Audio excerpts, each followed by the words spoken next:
All right. Shalom, shalom. I want to say Brakatah Yahweh, Brakatah Yahweh Shai, Brakatah Yahweh, Brakatah Yahweh Shai. All right, double honors to the apostles and the elders of Great Millstone who taught me this truth and who rule well in this truth. Shalom to the 144,000 and the hopeful elect of the nation of Israel that scattered throughout the four corners of the earth. Peace and mercy unto you. You Negroes, you Latinos, you Native Americans, you are the true Hebrew Israelites that the Bible speaks of. You are the true chosen people of the book. And again, Brakatah Yahweh, Brakatah Yahweh Shai. All right, now I got this book here, all right, known as Codex Magica, all right, written by Tex Mars, all right, and I had gotten into this book before already. I had did a few videos on it.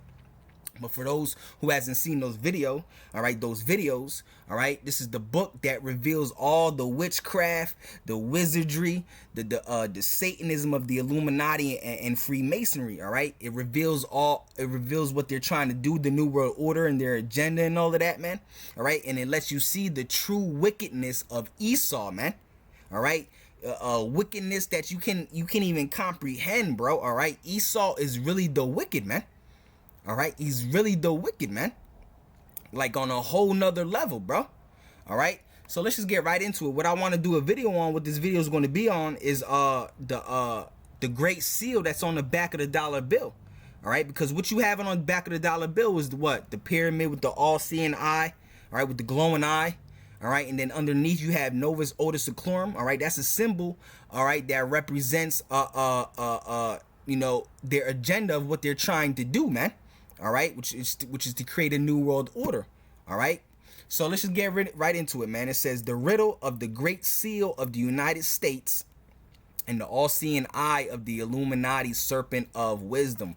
All right, so let's get right into it. It says, what is the true meaning of the curious arcane symbols found in the Great Seal of the United States? And hopefully you can see this. Let me zoom in a little bit. All right. Let's zoom in a little bit. All right. It says, what is the true meaning of the curious arcane symbols found in the Great Seal of the United States? Who designed this fantastic two-sided device, and why is it so prominently featured as art and decor on our most common item of currency, the US $1 bill? All right. The symbols on the Great Seal at first glance seem to be incompatible, all right, with the history, political organization, and religious heritage of our great nation. All right, and an Egyptian pyramid, what has that to do with America? All right, and that's why America, all right, is known as Egypt in the Bible. All right, because you know the elites, all right, their empire is America. All right, this is their empire that they have created, which is on top of the earth right now. All right, and you know their philosophy and you know a lot of symbolism here in America goes back to ancient Egypt. All right, you know you got the obelisk. All right, the Washington D.C. you got the Washington Monument, which goes back to the Egyptian obelisk. You know you got the pyramid on the back of the $1 bill. You know the Egyptian pyramid. All right, a lot of this place. You know a lot of these things. A lot of things in America has goes back to ancient Egypt, man. All right, which is you find America known as Egypt in you know Deuteronomy, the 28th chapter. All right, you'll find America known as Egypt in Revelation 11. All right, Second Ezra, the 15th chapter. You know, it says, what has that to do with America? All right, strange Latin inscriptions, and that's how you know America is the Roman Empire coming back. All right, America, you know, because the scriptures talk about in Revelation the 13th chapter. All right, the deadly wound that was healed, that deadly wound was talking about the Roman Empire. It was healed because it came back as America. All right, America is the last leg of the Roman Empire. It's the Roman Empire reincarnated, coming back. All right, because what was the language of the ancient Roman Empire? Latin, and that's why you see Latin on the money. All right, the bills and the coins. You know. So let's keep continue. It says strange Latin inscriptions A bizarre all-seeing eye radiated by the sun's rays. Yeah, because it all goes back to the sun god, all right, of ancient Egypt. Again, all right, America is known as Egypt in the Bible. It says, odd indeed, yes, all right, truly weird, especially is the fact that there are two sides to the Great Seal, all right. Next page, all right, and then you see the dollar bill right here, all right, with the pyramid. Then you got the all-seeing eye, and then underneath it says Nuvo Order Seclorum, all right, which means New World Order in Latin, all right. It says front side pictures a strong war-ready eagle, all right, and that's another reason why, you know, America is Rome, all right, reincarnated or coming back, all right, because the national bird of America, all right, is the eagle. All right, or the national animal in general, all right, of America is the eagle, all right, and I did a video on it not too long ago, all right, comparing Rome, ancient Rome and America, all right. One of the national animals of ancient Rome was the eagle as well, all right, and the eagle was also on the coins of the ancient Roman Empire, all right. It says war-ready eagle with a constellation of stars and a cloud above its head. All right. The reverse, the mystical side, is the one with the pyramid, Latin inscriptions, all-seeing eye, etc. Why two sides? After all, a seal is like a rubber stamp. It is used to authenticate documents to prove authenticity and affirm veracity. All right, veracity and genuineness. You don't need a reverse side on a rubber stamp. It says, in fact, both sides of the Great Seal, each with various images, have been around since the days of the Continental Congress. All right, it gets juicy. All right, it says in 1776, just hours after the Declaration of Independence was formally adopted, a committee composed of Benjamin Franklin, Thomas Jefferson, and John Adams met to design the Great Seal. And those are the people you see on the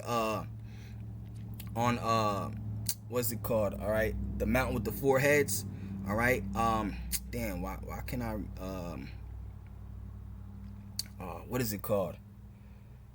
Damn, I forgot. But these are the men that are on that let me get it, yo. Hold up.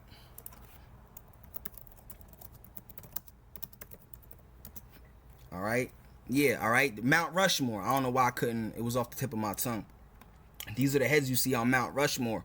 All right. And they're known as what? The founding forefathers. They were God-fearing and all that, which is complete bullshit. All right. Because they were all Freemasons. All right. And Freemasonry is nothing but witchcraft.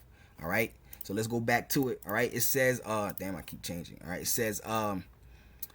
It says Benjamin Franklin, Thomas Jefferson, and John Adams met to design the Great Seal. They invited an artist, Pierre Lugin, all right, du Cimetière, all right, to join them, and a design was approved, but the Continental Congress failed to approve it. So in 1782, Congress called on William Barton, an authority on symbols and heraldry, and Charles Thompson, Secretary of Congress, to help sort out the process. Finally, out came the current day two-sided Great Seal. All right.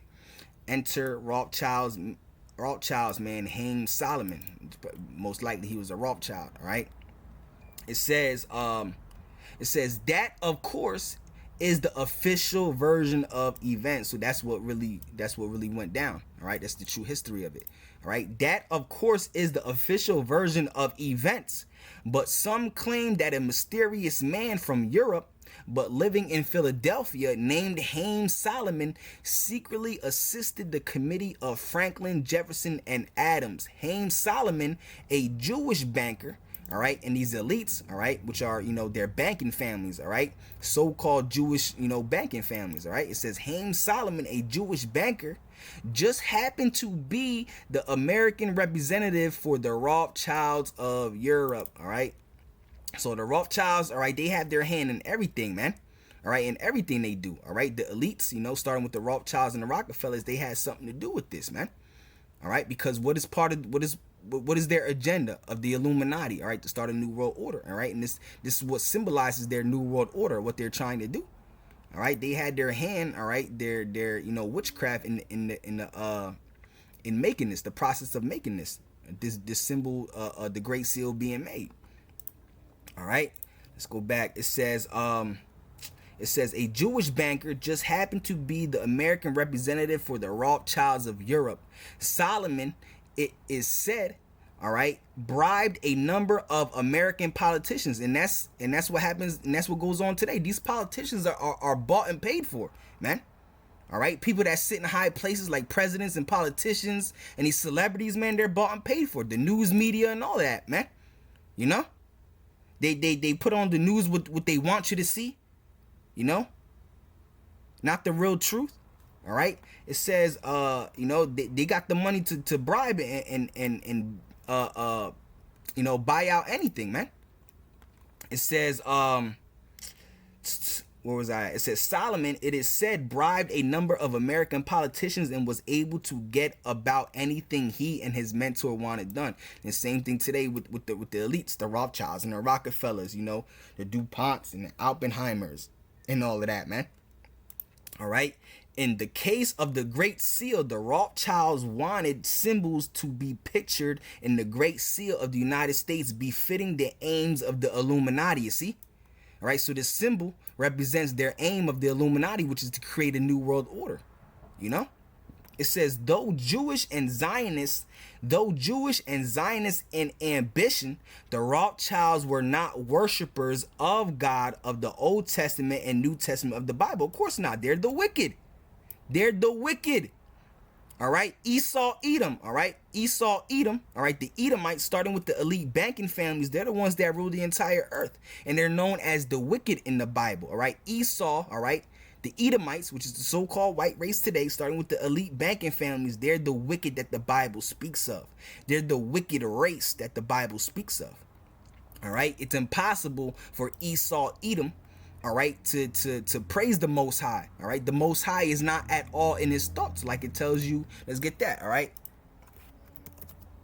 The Most High is not at all in his thoughts. That's in Psalms. All right. I think it's Psalms, is it 10? All right. It says the wicked, which is talking about Esau. All right, through the pride of his countenance. Yeah, Esau is the most prideful person on earth, the so-called white man.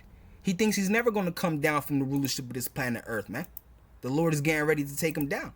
Right? The wicked, through the pride of his countenance, will not seek after God, you see? God is not in all his thoughts, you see? It's impossible for him to fear and worship the Most High, all right? This is how the Most High created him, to be the wicked, all right? All right, it says, though Jewish and Zionist in ambition, the Rothschilds were not worshipers of the God of the Old Testament and New Testament of the Bible. They were Sabbatian, Frankists, satanic in theology, all right? And that's where they get their power from. They worship Satan all day, all right, on the left-hand side. All right, they get their power from the left-hand side. I keep switching back over to the last page. They get their power. See, that's who they worship all day, man. All right, all throughout the day, hours of the day, 365 days a year, they worship Satan, man. That's who they think they think that he is the Most High, but he's not. All right, it says they sought and still today seek a Jewish utopia kingdom on planet Earth. Yeah, their new world order. All right. This kingdom would be the new age successor to ancient Babylon and Egypt. Woo! All right, and that's why America in the Bible, all right, is known as Babylon and Egypt, man. All right? America is known as Babylon in the Bible and is also known as Egypt in the Bible. All right, matter of fact, let's pull that out. We got Revelation 11. Revelation 11. I think it's 11:11. All right, it says, let's see. Yeah, right here. It says, and their dead bodies shall lie in the street of the great city. The dead bodies is talking about mentally dead, the Israelites. All right. It says, in the streets of the great city is talking about America. All right. Because America is known as what? The greatest place on earth, the greatest country, the greatest city on earth. All right. Where people could come and make something of themselves, all right? It says, which is spiritually called Sodom and Egypt. Yeah, this America is spiritually Egypt and it's spiritual Sodom. All right, America is worse than Sodom. All right, what was Sodom known for? All right, homosexuality, lesbianism, all types of witchcraft. All right, just like America. All right, where also our Lord was crucified. Man, yeah, meaning he was X'd out. He's not accepted here. All right, they put up a image of a man named Caesar Borgia and said that's the Most High. All right. So it says, and their dead bodies shall lie in the street of the great city, which spiritually is called Sodom and Egypt. All right. So America, is America is Egypt. It's Babylon. All right. It's Assyria. It's ancient Persia. All these wicked ancient empires put into one, man. All right. It says this kingdom would be the new age successor to ancient Babylon and Egypt. You see, bro. It would be a powerhouse nation that would, through magic and intellect, conquer the world. All right? Because what does America do? All right? They conquered the world through witchcraft and sorcery. It tells you that. Bro, let's get that. All right? What's that? Revelation 18. All right? That's how they're able to conquer the world. All right? Through witchcraft and magic and wizardry and Satanism. All that wickedness, man. All right? So it says right here, where we at? All right, it says right here, it says, verse 23, Revelation 18 and 23, Revelation 18 and 23, and the light of a candle shall shine no more in the year. Because when you read Revelation 18, this is talking about America being destroyed, this entire chapter. It says, and the light of the candle shall shine no more at all in the year, because America is going to be destroyed. All right, and the voice of the bridegroom and of the bride shall be heard no more at all in thee, for thy merchants were the great men of the earth, for by thy sorceries were all nations deceived. All right, so by the sorceries of America, all the witchcraft of America, all right, all the witchcraft and sorcery of America, all right, they pushed out that wicked vibration throughout the entire planet Earth, and they were able to deceive the nations like that. That's how America gained its power and gained its its power and its state, all right, on the earth. America's what? The top empire right now. All right. It says this kingdom will be the new age successor to ancient Babylon and Egypt. It would be a powerhouse nation that would, through magic and intellect, conquer the world. America would be its proxy. Come on, proxy, man. Come on, bro. All right, America would be its alter ego. America then must be fashioned into a Kabbalistic Jewish state. All right, that's why you got America and the state of Israel today. They're allies, man. All right, it says all hail the new Egypt. All right, which is America. That's why America is known as Egypt in the Bible. Come on, bro. Like, all right, it says empire of the ages, child of the sun god of the ancients, man. All right, and that's why you got the all-seeing eye, all right, with the sunbeam around it, which represents the sun god of ancient Egypt, man, with the pyramid of ancient Egypt, man. Come on, bro. All the philosophies of this place that the elites do, all right, goes back to ancient Egypt and Babylon, literally. All right. It says the empire of ages, child of the sun god of the ancients, America. Come on, bro. It's too juicy, bro. It's too juicy, bro. It lines up with the scriptures so perfectly, bro. Like, the scriptures are so real, bro. Like, it's not even funny. Like, bro, like, it's crazy. All right. It says the new Jerusalem must unite with the old Jerusalem, and the Zionist Illuminati must reign. All right. That's part of that's their agenda, to reign, to create a new world order and rule this planet Earth. All right, but that agenda is going to be stopped by the Most High, like it says. What's that? Job the 5th chapter. All right, all this whole new world order is going to be stopped, because when those nuclear missiles hit and they come out their bunkers, they think they're going to rebuild and rule this planet Earth again. Nah, they're going to meet the men of the Lord. They're going to meet the men of the Lord, all right, the true prophets. They're going to meet their new slave masters. That's who they're going to meet. All right, so let's get the book of Job, man. The 5th chapter. All right, Let's get that real quick. So this is Job, the 5th chapter. I forgot what verse it is. Let me go into my scripts real quick. All right. This is Job. Excuse me for a sec.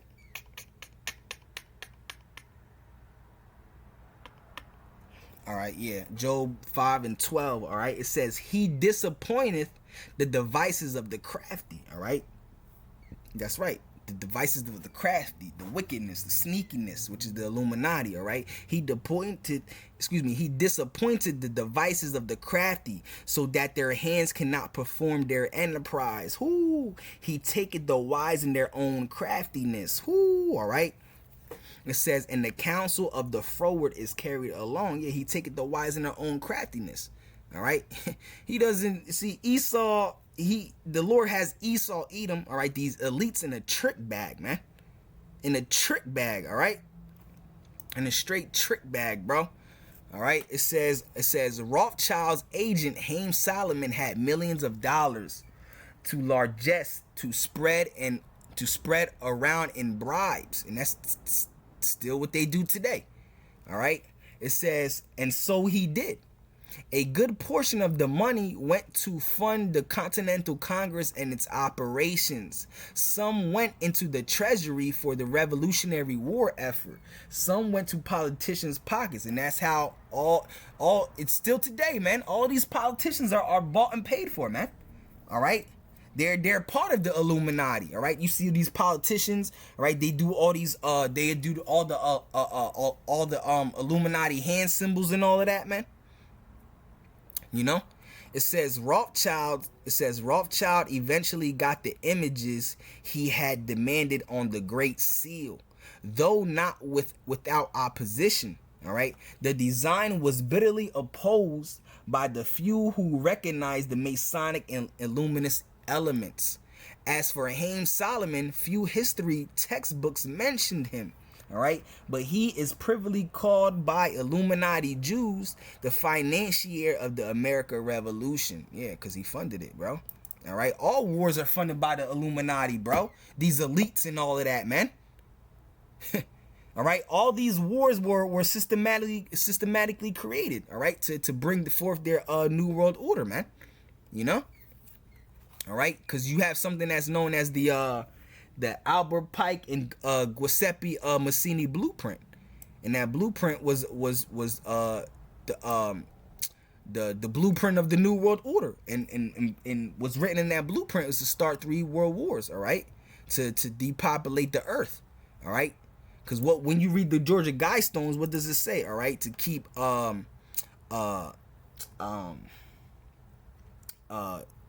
population to about 500 million, something like that. All right, it says, keep reading. It says, only recently scattered bits of propaganda have begun to be floated about him. A few Jewish books speak of his grand accomplishments, quote unquote, all right, offering a more cheery and less honest version of his life and his activities as banker for the American Revolution. The ultimate goal of the Illuminati is to eventually bring Haim Solomon out of the closet, so to speak. Someday his name will be in lights. He'll be immortalized in print, in movies, and on TV as a great and noble hero, akin, all right, to a George Washington or Thomas Jefferson. Statues will be built to honor him. All right. One already has in Philadelphia. Mark my words and mark your calendar for the future and see if what I tell you isn't so. All right. Now let us examine the symbols of America's Great Seal and see if we can make sense of their true esoteric meaning and purposes. Let us wipe away the gloss and get down to the base surface to better understand. This is vital because of the future of the United States, and the destiny of all humanity is wrapped up and is revealed in this collection of illuminous symbols and marks. All right. I'm gonna stop the video right here. I'm I'm probably going to do a part 2, but I'm gonna stop the video right here. All right, so look out for the part 2. If it be the Lord's will, I'll do a part 2. You know, I just wanted to you know, dive into this real quick, man. You know, wake y'all up, man. All right, feed you this knowledge and information, man, because this is, you know, it lines up with the scriptures perfectly, man. You see the wickedness and the vileness of Esau, man, of these elites, man. All right. So with that being said, I want to say Barakatah Yahweh, Barakatah Yahweh Shai, Barakatah Yahweh, Barakatah Yahweh Shai. Call Halalyum Yahweh, Bahashim Yahweh Shai, Bahashim Rakah Kritash. Double honors to the apostles and the elders of Great Millstone who taught me this truth and who rule well in this truth. Shalom to the 144,000 and the hopeful elect of the nation of Israel that scattered throughout the four corners of the earth. Peace and mercy unto you. You Negroes, you Latinos, you Native Americans. You are the true Hebrew Israelites that the Bible speaks of. You are the true chosen people of the book. All right, so with that being said, until the next one, Shalom.